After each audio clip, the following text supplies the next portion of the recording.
Hey everyone, this is Elenbaas from Nightlight Astrology. Today we are going to take a little bit more time to reflect on the upcoming solar eclipse in the sign of Libra. And we're going to do so by visiting one of my favorite passages ever written about the sign of Libra and its mythology. This is a passage from a book called The Astrology of Fate by Liz Greene, and it comes from a section of the book called The Myths of the Zodiac. And in that section, there's kind of a sub chapter or subsection devoted to Libra that's really beautiful. And so I'm going to read you that passage today. It's a couple of pages long. And then as I go, I'm going to pause and just offer some reflections on my own experience working with Libran planets. I have several I have 3 in my own chart, and also Libran planets and people with Libra stellium, sun, moon, rising over the years. What have I seen? What have I learned about this sign?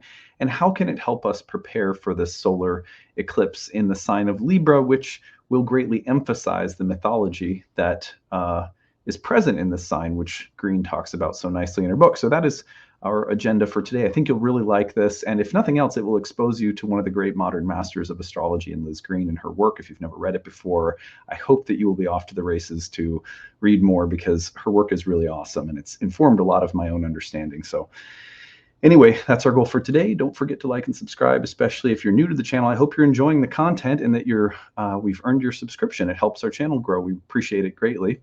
Transcripts of any of my daily talks can be found on the website, nightlightastrology.com. Coming up on November 18th, our first year program, Ancient Astrology for the Modern Mystic, begins again. And you can join the newest cohort by going to the courses page, clicking on the first year course, scrolling down. You will learn about the different kinds of topics that we cover. It is a course in ancient Hellenistic or Greek astrology. It has a lot in common with ancient Indian astrology, and will teach you a lot about the kind of predictive and almost like I like to call it the karmic analytics. We get to look at a chart and we have tools available for us to understand what kinds of theme, people, places, topics, events are likely to occur in the life of an individual as a matter of their destiny. In addition to that, because I have a background in modern archetypal and psychological astrology, we add to that a psychological understanding or approach to the birth chart that's sort of woven in at every step of the way, so that people can sit down and look at their charts as a way of understanding themselves and their inner workings, their inner cast of characters, while also looking at the birth chart and being able to predict and describe the events of fate or karma. So it's a really great course, and we've spent years developing it. We've had thousands of students come through the program. There's 30 classes on the year. They're all held via live webinar, but if you can't attend live, everything is recorded and kept on a class website. We have breakout study sessions and a tutoring staff that are there to help you both in a discussion forum and study groups outside of class. There's also 12 guest lectures that come outside, so a lot of material on the year. Tons of homework and bonus material that you can utilize.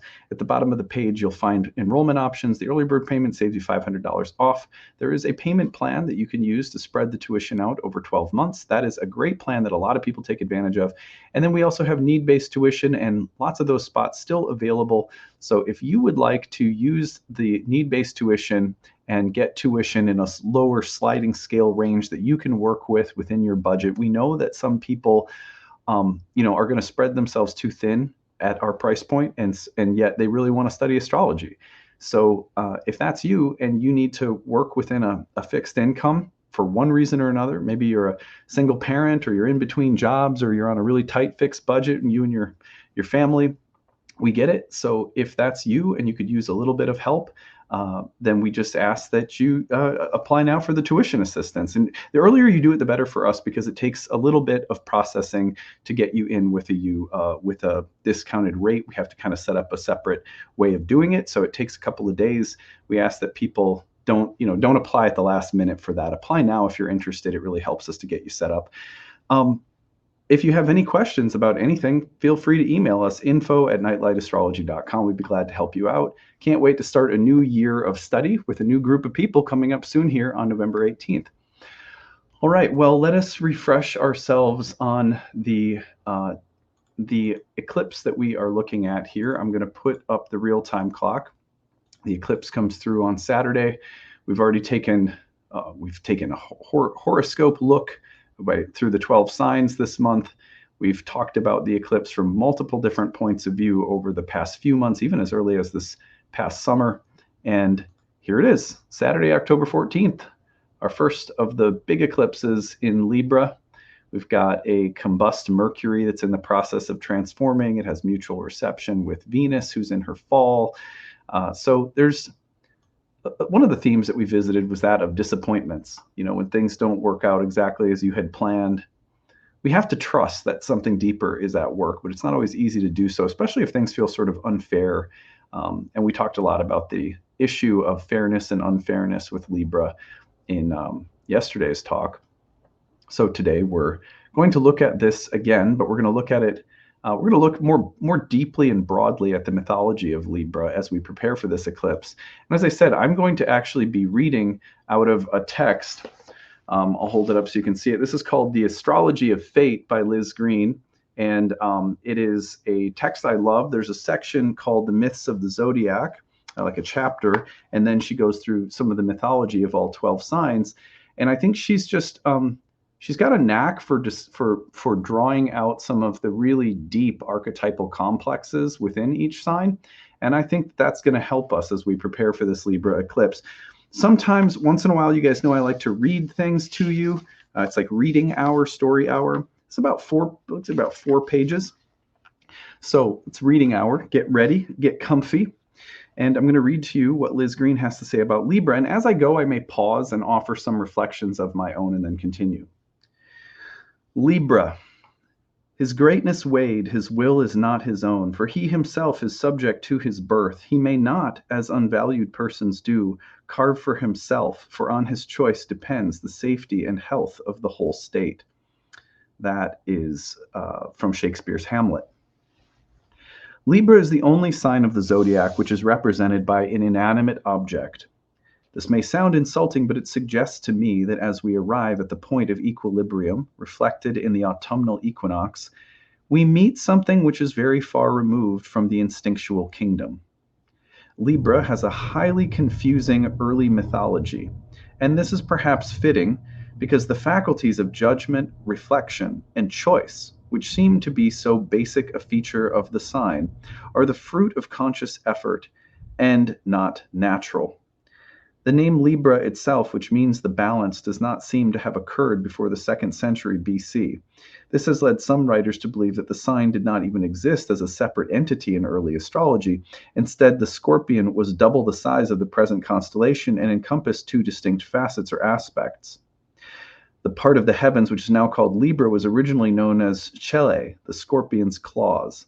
This is very suggestive that the scales of balanced judgment should have developed from what was originally the gripping organ of the dark underworld creature, which has always represented the chthonic realm. It is as though our noble faculty of judgment emerged from something much older, more archaic and more primitive, and evolved over time into what we now understand as objective or impartial assessment. Although Libra the balance is almost new, however, images of judgment in myth are far older. The Egyptians used the scales as a symbol of the judgment of the souls of the dead by Osiris in the underworld, and the myth of this rite of passage is perhaps relevant to our understanding of Libra. It does seem that the Egyptians knew the balance, although the Babylonians did not, and the Chele was sometimes portrayed as a scale beam. An even stranger image comes to us from Babylon. The claws of the scorpion are shown holding the lamp of illumination. Amidst these confusing images of what we now know as Libra, it seems that a single figure begins to emerge, a goddess of justice, a sort of civilized Moira, which has acquired something more refined than the dark and bloody instinct for vengeance. This goddess judges according to human law and morality, however, unlike Astrea, who is more of a representation of the orderly pattern of nature. Judgment in the Libran sense rests upon careful assessment and reflection before any sentence is given. In Egyptian ritual, when the soul of the deceased had safely crossed the country between the land of the living and the kingdom of the dead, he was ushered into the presence of Osiris by Anubis, the Egyptian form of Hermes Psychopompus, guide of souls. In the center of the Hall of Judgment was erected a vast scale, besides which stood Mut, the goddess of truth, ready to weigh the heart of the deceased. Meanwhile, the monster Amamate, whose name means the devourer, a species of early Erinys, part lion, part hippopotamus, part crocodile, crouched, waiting to eat the hearts of the guilty. 42 personages sat around the hall in their winding sheets. Some had human heads, some the heads of animals. To each of these assessors, the soul of the deceased had to proclaim his negative confession, that is, a list of all the bad things he did not do. After this came the weighing of the soul. In one of the pans of the balance, Anubis placed Mot herself, or else the feather of truth, which was her symbol. In the other pan, he put the heart of the deceased. If the two pans were in equilibrium, and therefore if the man's sins did not outweigh the feather of Mot, then the divine judges passed a favorable verdict. Mot, like the Greek Athene, whom I also associate with Libra, seems to have personified law, truth, and social order. She is definitely a thinking, civilized Moira, an emergence of something reflective out of the natural eye for an eye vindictiveness of the scorpion's claws. Mot's law is not that of the mother, but that of the ethical and moral codes of society. The 42 judges in the Hall of the Dead represented the 42 nomes or provinces of Egypt, and the individual's sins were very much related to his conduct in society. we have met Athene in this role already. In the story of Orestes, her human court, which votes on the young prince's fate, is something new, something different from the bickering and angry gods. It is as though myth is here suggesting that in this eminently human, although unnatural faculty of rational judgment lies a potential resolution for, or point of equilibrium between, the collisions and conflicts within the unconscious psyche, which the Greeks so love to represent as quarreling deities and family curses. The goddess Astraea also possesses something of this quality of discriminating judgment, although, as we have seen, it lies in a different sphere. But it is my experience that both Virgo and Libra share a similar sense of outrage at the breaking of the rules. But Libra seems to project this vision of justice out into life in a heightened way. It forms the basis of the sign's intense idealism and belief in the fairness of life. I have never felt that Libra was concerned, as some popular descriptions would tell us, with romantic love, flowers, and candlelight, except as an abstract concern with the appropriate rituals of courtship according to an ideal conception. Romantic feeling is not a property of Libra. The sign is much more connected with questions of ethics and morality, judgment and apportionment.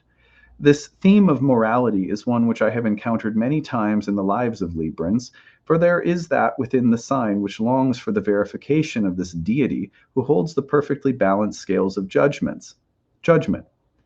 And in order to achieve such an experience, imbalance and extremes and the violation of the law are necessary happenings from which Libra does not readily escape. The mythic image of Osiris judging the souls of the dead is a portrayal of the god's judgment on man, and implies the existence of universal principles of right and wrong by which human life must be lived. These principles are not natural, in that they are not the laws of the kingdom of nature, but they belong to the realm of the human spirit and its vision of perfection. There are two mythic tales I would now like to explore, where it is a man's judgment of the gods which is the primary theme, and these myths have, I feel, bearing on the patterns which shape Libra's development. In these stories, a human being is called upon to decide an issue about which the gods are quarreling, much as the human jury of Athens must pronounce judgment between Apollo and the Erinys. The trouble which ensues after such a judgment is also a relevant theme in the myths, and implies that judging the gods is not a simple issue, nor one without its consequences. In the figure of Osiris and the scales of Mot, we can see a vision which is dear to the heart of Libra. The cosmos is ultimately just and fair, and good is rewarded and evil punished.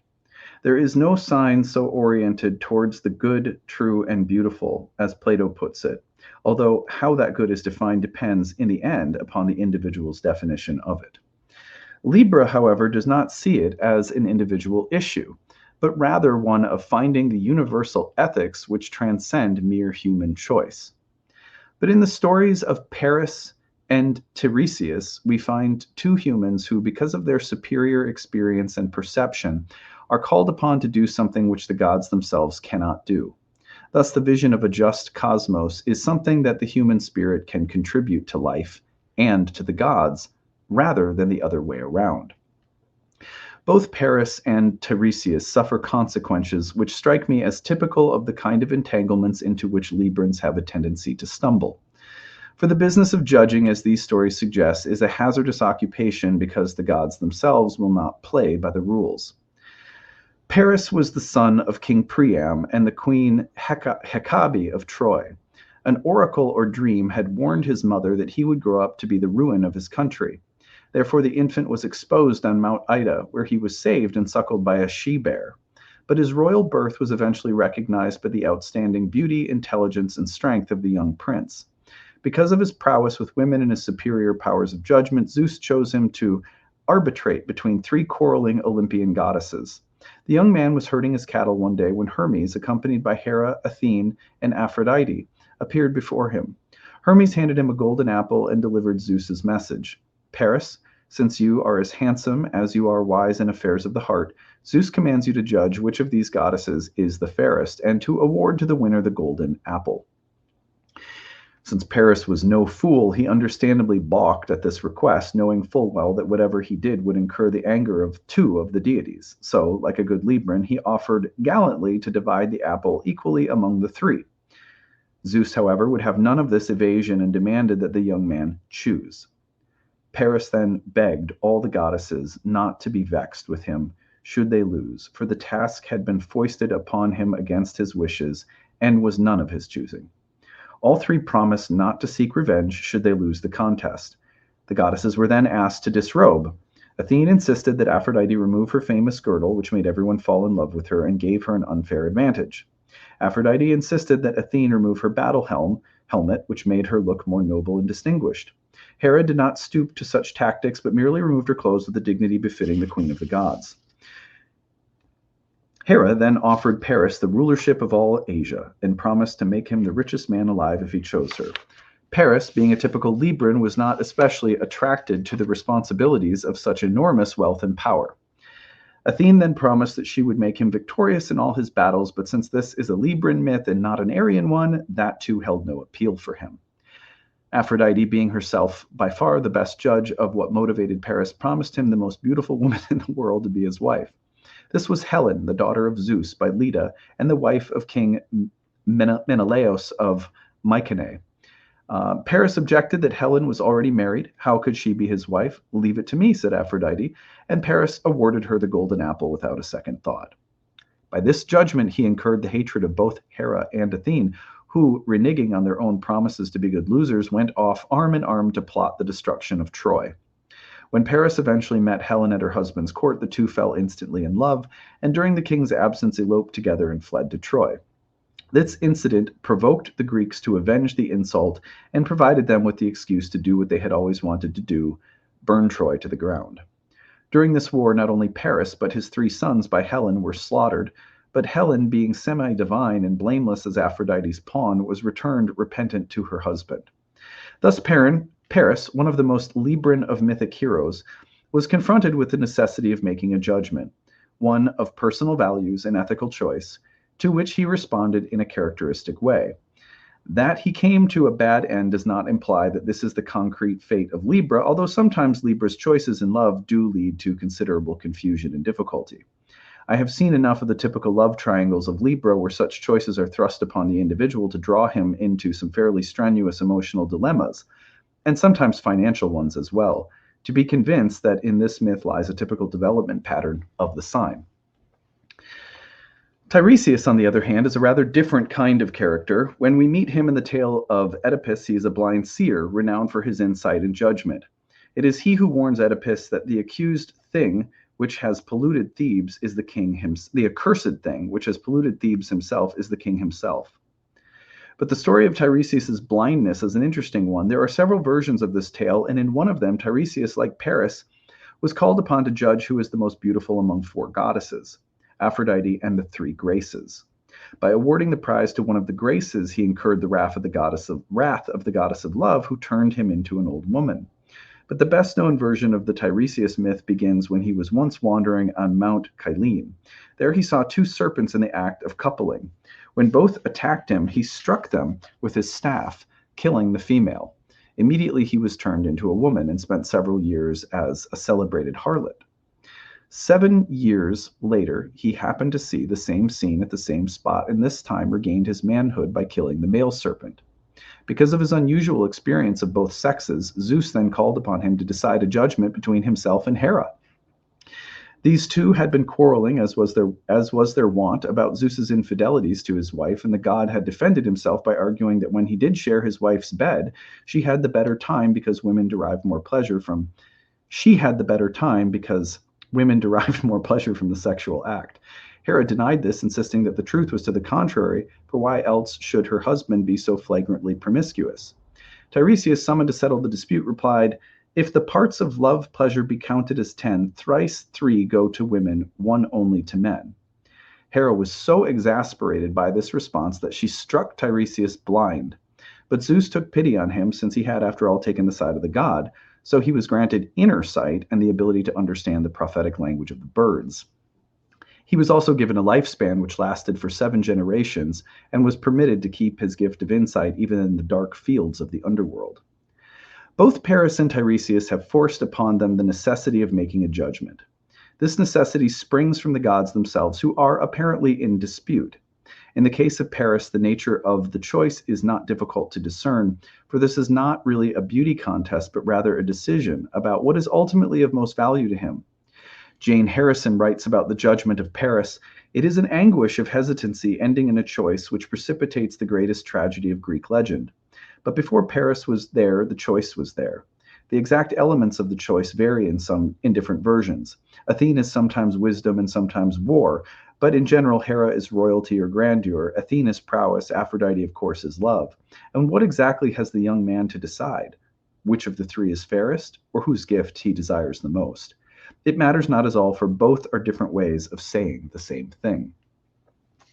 It would seem that, by the fiat of Zeus, Paris may not have all three, and that too suggests something about the fate of Libra. He cannot have his cake and eat it too. We could as easily substitute a woman for Paris and 3 male deities as the contestant. One might speculate fruitfully on what then would be the elements of choice. Might one favor Zeus with his gift of power, or Dionysus with his gift of ecstasy, or Apollo with his gift of long sight, or perhaps Ares for his courage, or Hermes for his cleverness, or Hephaestus for his artistic skill?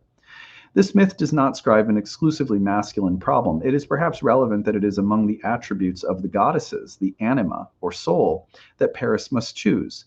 He is not called upon to select masculine goals which he favors, but those which pertain to his deepest inner values. But the choosing of one thing over another, which life seems to force upon Libra, not only contradicts the sign's innate desire for having everything in proportion, rather than one thing at the expense of another. Such a judgment also involves psychological consequences, for any decision of an ethical kind made by the ego means the exclusion or repression of some other content of the psyche, which produces enormous ambivalence and sometimes great suffering.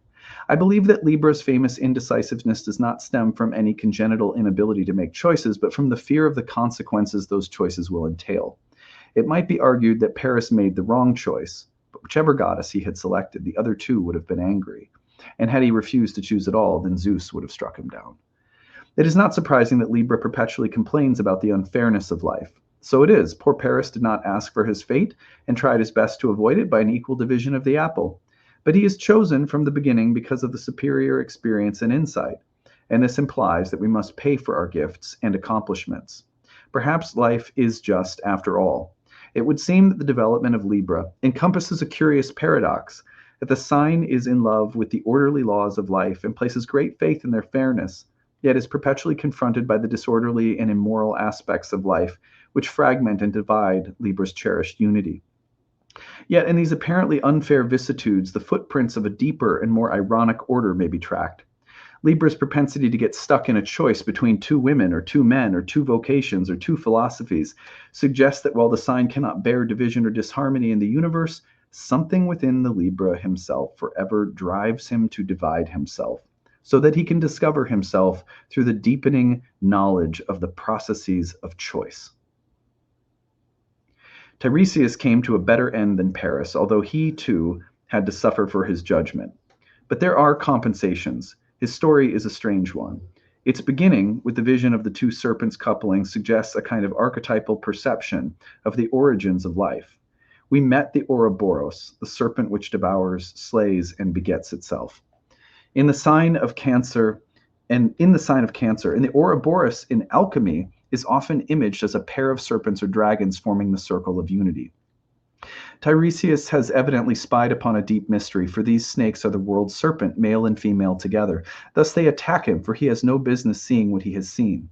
It is like the mythic attack of Artemis upon Actaeon, who accidentally stumbled upon her bathing. Nature is jealous of her secrets. Libra's cool intellect undoubtedly spies where it is not permitted to go, especially in the sphere of love, and love often turns and attacks the Libran for his disinterested judgment.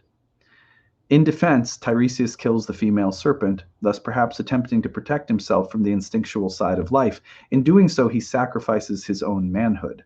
That is perhaps an image of the price paid for this stage of the journey, for the distinctive repression of and distaste for the body and the fleshly odors of life, which is so characteristic of Libra, can result in a loss of self and a selling of the soul.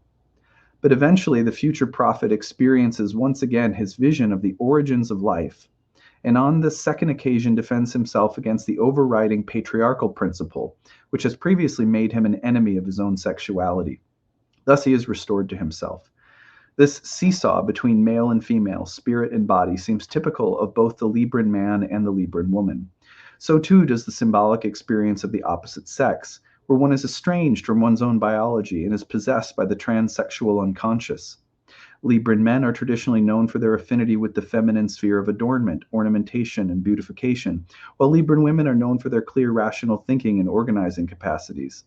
This myth of Tiresias suggests that often the ambivalent sexuality of Libra has archetypal roots. It is as a result of the wisdom which Tiresias gained that he was honored by Zeus to solve the Olympian marital squabble. This is like the judgment of Paris.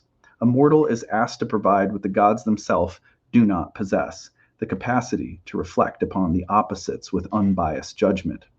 Tiresias suffers for his judgment, but had he sided with Hera, no doubt Zeus would have punished him instead.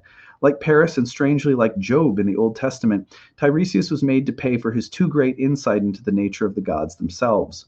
But the old prophet was given a gift in exchange, and the image of blindness in myth is often a portrayal of the eyes turned inward toward the self. Thus he can no longer be seduced by worldly beauty as Paris was. Wotan in Teutonic myth also offered up one of his eyes in exchange for knowledge.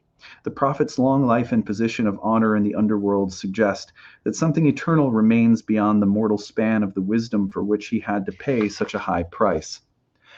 I am inclined to feel that Paris is an image for the youthful Libran, Tiresias for the mature one. Somehow this issue of choice progresses from the necessity of deciding where one's values lie and the ensuing conflicts into glimpses of the deeper dilemmas where the gods themselves are revealed as double-faced and needing the help of man's consciousness.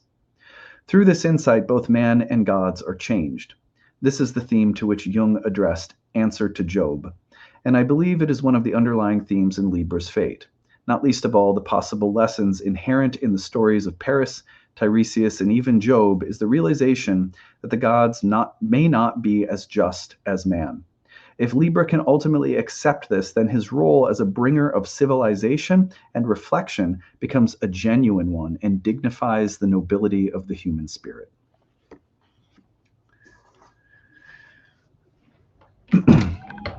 It's a beautiful passage. It's one of my favorite things I've ever read written about the sign of Libra. And most of the sections of that particular part of this book, again, I'll hold it up so you can see it, The Astrology of Fate by Liz Greene, The Myths of the Zodiac, are quite literally, I think, some of the best things ever written about the archetypal characteristics of the 12 signs. So if you haven't read that and you enjoyed that reading, check out the rest of that book because you'll probably really enjoy it.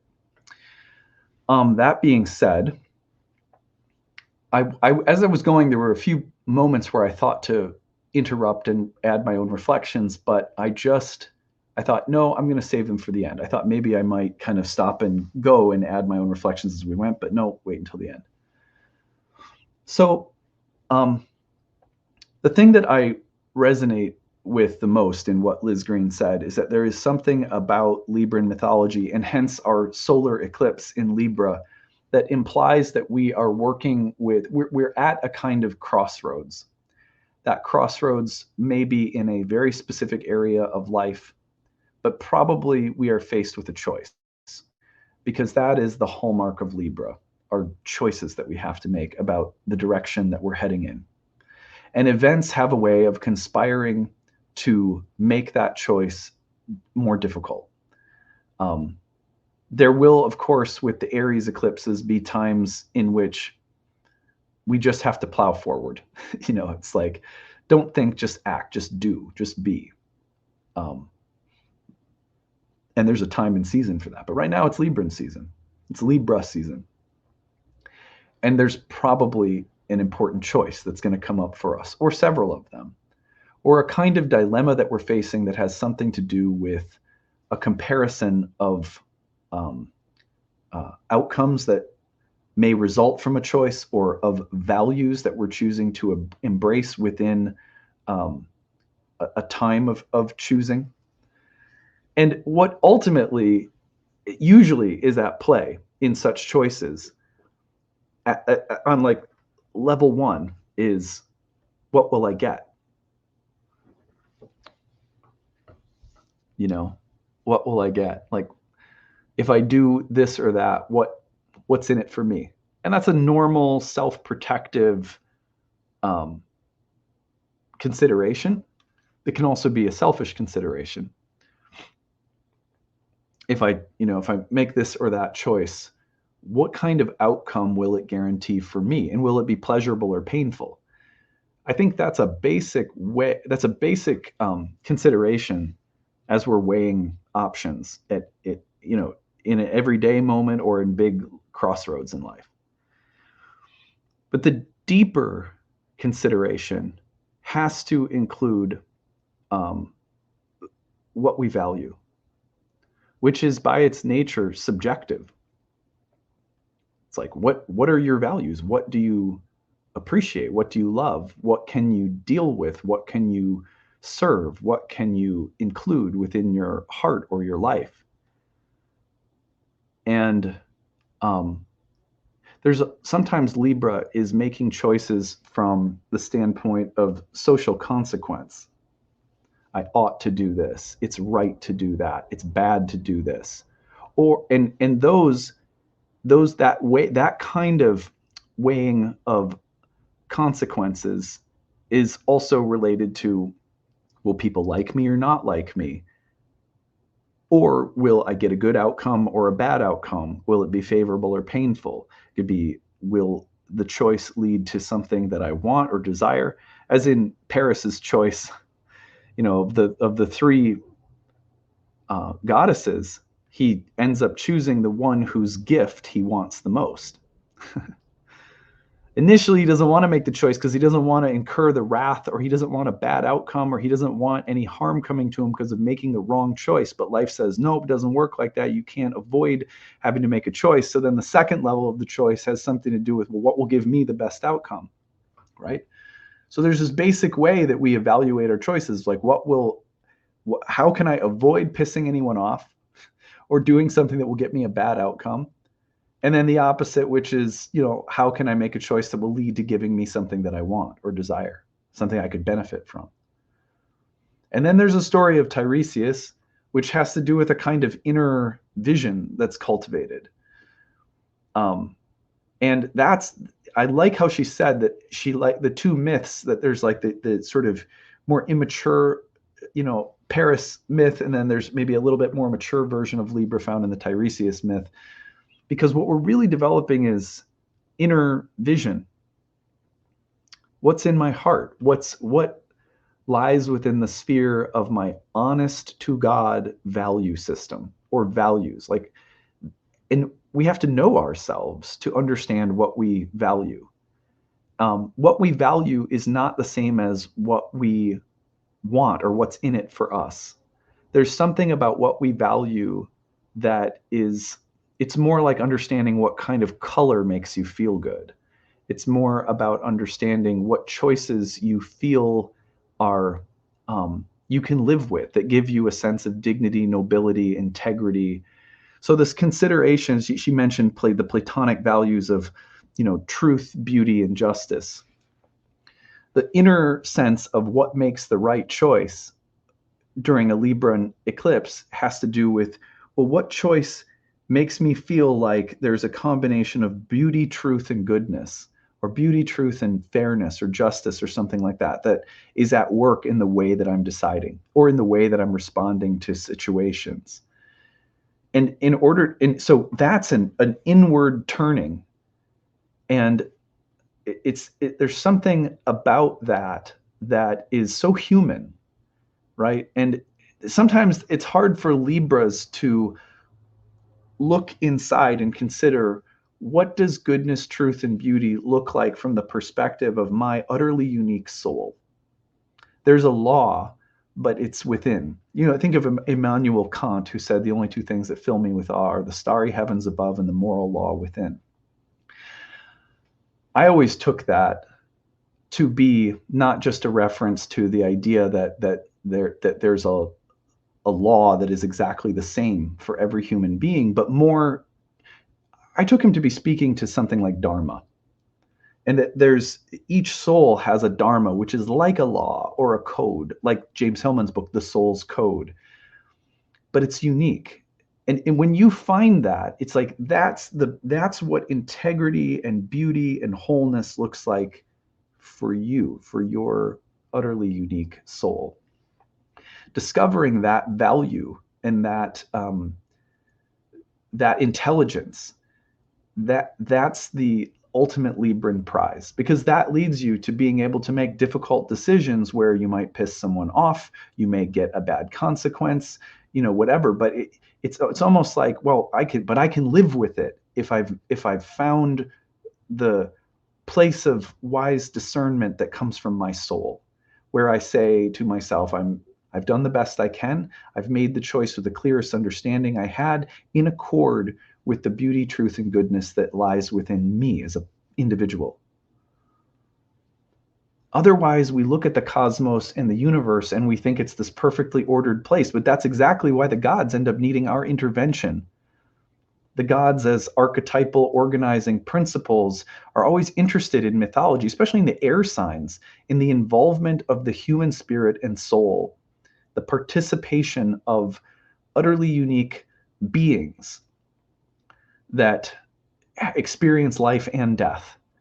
There's this fragility that's there, and this uniqueness that's there, that in some ways is, for the gods, just as beautiful to them as the gods as archetypal organizing powers are to us.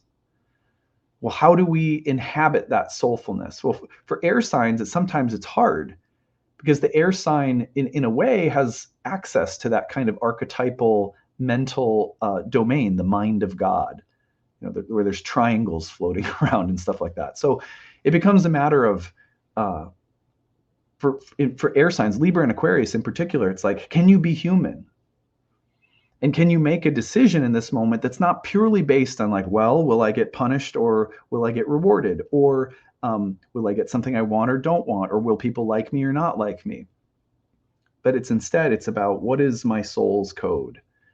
And if I can come forth from that standpoint, somehow I'm actually serving as a mediator for the conflicting values of the archetypes themselves. And I become the mediator as an embodied soul. So the crossroads is a soulful one right now as we enter the underworld, and the consequences of a soul balanced against the goddess, right? That's a big deal. It's a big deal. The choices that we make right now are choices that have to do with heart and soul, not right and wrong in some sense, in some totally objective sense. They're about value, beauty, and goodness, not in some perfectly objective way where I've figured out the calculus of the universe, but have I figured out the calculus of my heart? What can I live with in feel that is in alignment with me. And, you know, what's fun is that the Aries eclipses will take us off, you know, in a direction that will often sort of drag the Libra along, right? Kind of like in the Libra in us, it sort of says, let's go. Let's just go in this direction and see what happens. And then we experiment, we explore, we blaze a new trail, we pioneer, we take risks, we assert ourselves. And sometimes we do that only to discover that it was haphazard, foolish, out of touch with, and not in alignment. And then the Libran calibration happens, and those choices, those independent flurries of activity, help us to refine and understand our soul's code. And the Libran intelligence that guides our soul emerges more deeply refined. But on the other hand, sometimes, you know, like right now, we're at a Libran eclipse season. We might be leading a little bit more from the Libran side of things.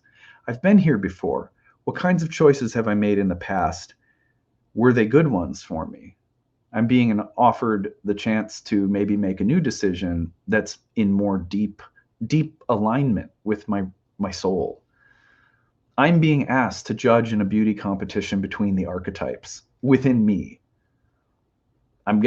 Someone's gonna get upset, but I can't make the decision in terms of, will I be rewarded, will I be punished, or will I get something I want, something pleasurable or something painful? It's like, that's just the surface. You think that way and it'll never turn out in the way you think it will. That is not the, if we operate at that level, it's like we are not operating from a very intelligent position. And the least that we'll do is live temporarily in some space of, you know, vain self-satisfaction. Well, people are happy with me. Well, I've gotten a good thing and not a bad thing. And real choice, you know, is a soul choice. So I think that's what we're looking at right now. And I think that's what's at stake in this eclipse. And it may put us in touch with cycles from the past that are offering us the ability to refine the soul's code within the moral, spiritual, artistic, beautiful truths that can guide us right now. All right, that's it for today. I hope you guys are having a good one and that you enjoyed this beautiful passage from Liz Greene, and hopefully my reflections, clumsy as they may be, are helpful and add something to your understanding as well. That's it for now. We'll see you again soon. Bye, everyone.